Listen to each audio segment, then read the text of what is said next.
Hello, my friends. Today I want to talk to you about good debt and bad debt. We're in a situation in this country where every dollar matters. Inflation is going through the roof. When you listen to the news, they're talking about, inflation is at 3% or 4%. Well, they've already altered those numbers because they take out things like gasoline, they take out things like food, they take out things like your mortgage. So inflation is really more like 10 to 12%. That's my thoughts. That's how I see it. So they're saying 3, 4. Even if inflation was at 3 or 4%, it means that if you have $200 and you go out and buy grocery, well, compared to last year, 4% inflation, compared to last year, that $200 is only going to buy you $192 worth of grocery this year. So you lost $8 just because of inflation. You lost buying power.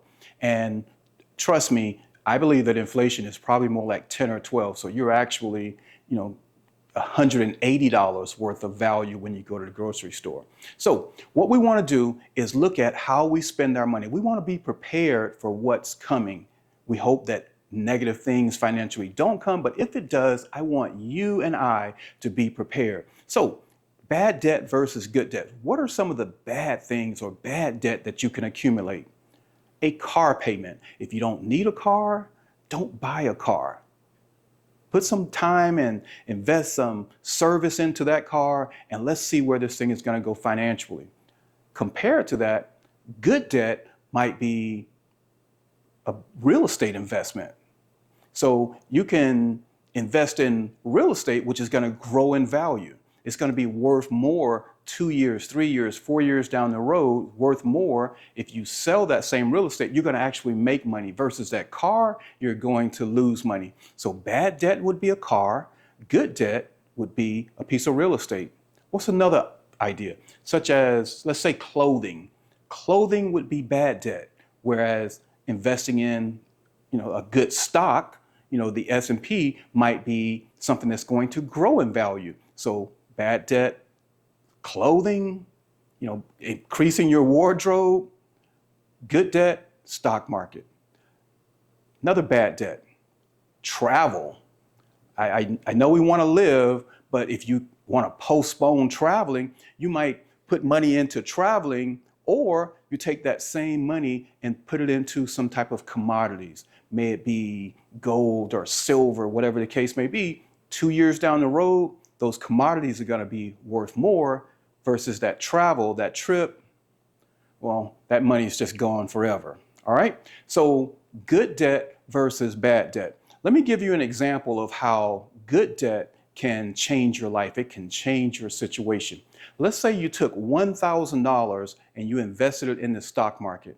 The S&P, I think last year, the average person saw a return of 13%. So $1,000 investment in the stock market would have made you, approximately $130. But let's just round that off. A 10% return on your $1,000, that's $100.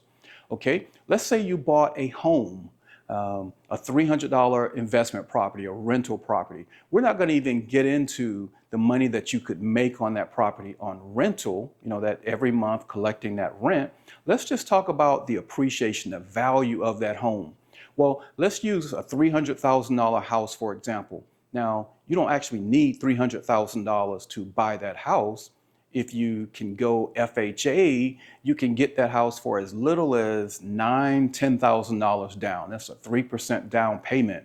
Well, $9,000 on a $300,000 property, you end up with about $12,000 in appreciation. I mean, your net worth is worth about $12,000 more the next year with just a 4.3% appreciation rate, which is very low. Some places, in this country, people see 9, 10, even 15% over the last couple of years in 1 year return on your investment. All right. And that's not guaranteed, but over time, that's the kind of appreciation that you will see. There's peaks and valleys, but over time, you will see a return on real estate. Another one, a $10,000 business venture. I've mentioned this is one of my favorites. I have a friend that owns a Turo business. You know, a $10,000 car that you rent out on Turo might make you 100% return on your money.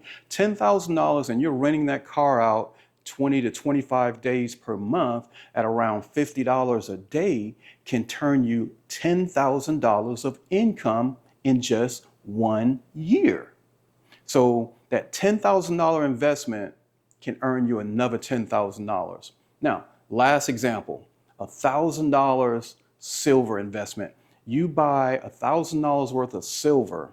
Over the last year, silver has returned a 21% return on the investment. So if a year ago, you bought that silver, this year you could sell that silver and earn 21%. So $1,000 would make you $210 on that silver investment. Now, those four examples together, when you add it all up, you come out with a $22,000 investment income or return on your investment.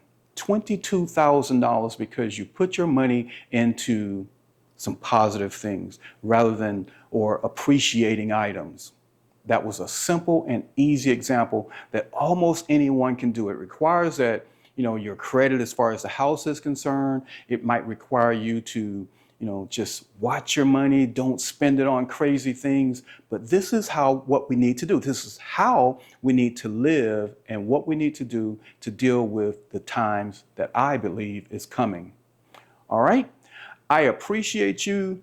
I ask that you like, share, subscribe, and comment. Be blessed.